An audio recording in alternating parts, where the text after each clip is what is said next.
Hello বন্ধুরা, আশা করি আপনারা ভালোই আছেন। অনামিকা সাই ডেলি ব্লগে আপনাদের স্বাগত। পঞ্চকেদারের 3 কেদার ট্রেকের তৃতীয় পর্ব নিয়ে অনেক দিন পর আপনাদের সামনে চলে এসেছি। 2024 18 সেপ্টেম্বর বুধবার আমরা বাবা রুদ্রনাথের উদ্দেশ্যে বেরিয়ে পড়েছি। তবে আজই আমরা রুদ্রনাথে পৌঁছাতে পারবো না, আমাদের পৌঁছাতে 2 দিন পথে থাকতে হবে। 16 কিলোমিটার রাস্তা ট্রেকিং করে দুমুখে পৌঁছাতে হবে। সকাল থেকেই বৃষ্টি পড়ছে, গাইড পোর্টার ঠিক টাইমে না পৌঁছানোয় আমাদের বেরোতে একটু দেরি হলো।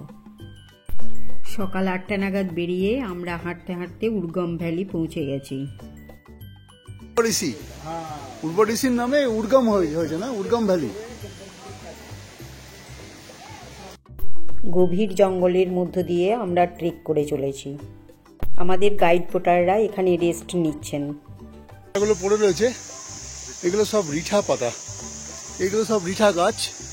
लगाता है ना रीठा, ये लगाने इसको कपड़े धोते पहले, कपड़े धोते पहले तो नहीं धोता। ये देखो रीठा फल, ये रीठा है, ये रीठा फल साबुन बनाता है। এটা পাহাড়ি আখরোটের গাছ।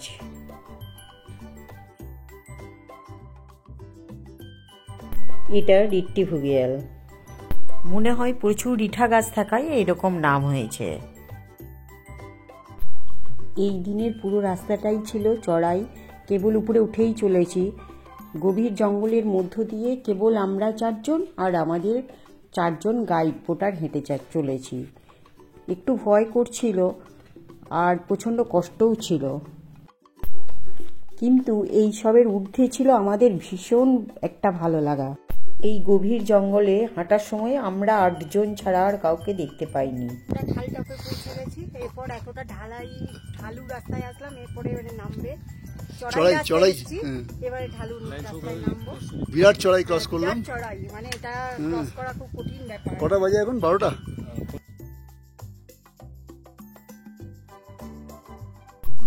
8টা থেকে 12টা পর্যন্ত আমরা এই চড়াই রাস্তায় এসেছি। ভীষণই কষ্ট হয়েছে, রাস্তা খুবই খারাপ ছিল। এবার আমরা নেমে যাব এবং নামবো পুরোটাই উতরাই।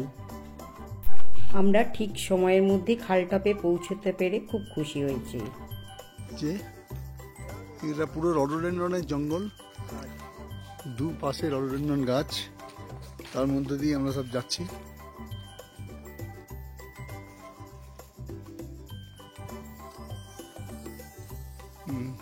এই সামনে যেটা দেখা যাচ্ছে এটা যে পানার ভুগিয়াল। এখন আমরা ঘন্টার পর ঘন্টা শুধু নেমেই চলেছি। ওঠাটাও ছিল যতটা কষ্টকর, এখন নামাটাও একই কষ্ট। এই নদীটির নাম নারায়ণ নদী।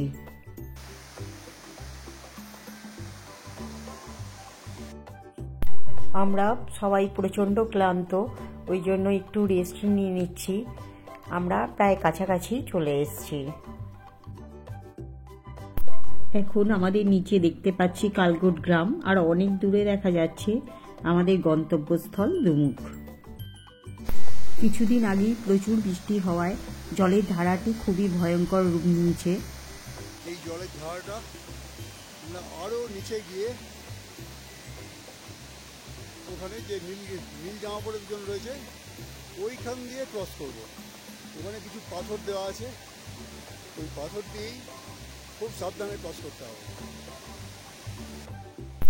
আগের জলধারাটি পেরোনো যতটা ভয়ঙ্কর ছিল তার থেকে এটা অনেক সহজ। এর একটা মোটামুটি ভালো পেরোনোর ব্যবস্থা করা আছে। মুখে দেখা পেয়েছি, এবার কাছেই চলে এসেছি, আর মনে হচ্ছে আধ ঘন্টার মধ্যে দমুখ পৌঁছাবো। খুব চিন্তা ছিল আমরা দিনের আলোর মধ্যে পৌঁছাতে পারবো কিনা, আমরা দিনের আলোর মধ্যেই পৌঁছে যাব। একটা পিক দেখা যাচ্ছে। আমরা দুমুখে এসে এত ভালো ঘর পাবো ভাবিনি, এত উঁচুতে এসেও আমরা ভালো ঘর পেয়েছি। আমার আজকের ব্লগ এই পর্যন্তই। আপনারা সুস্থ থাকুন, ভালো থাকুন আর আনন্দে থাকুন।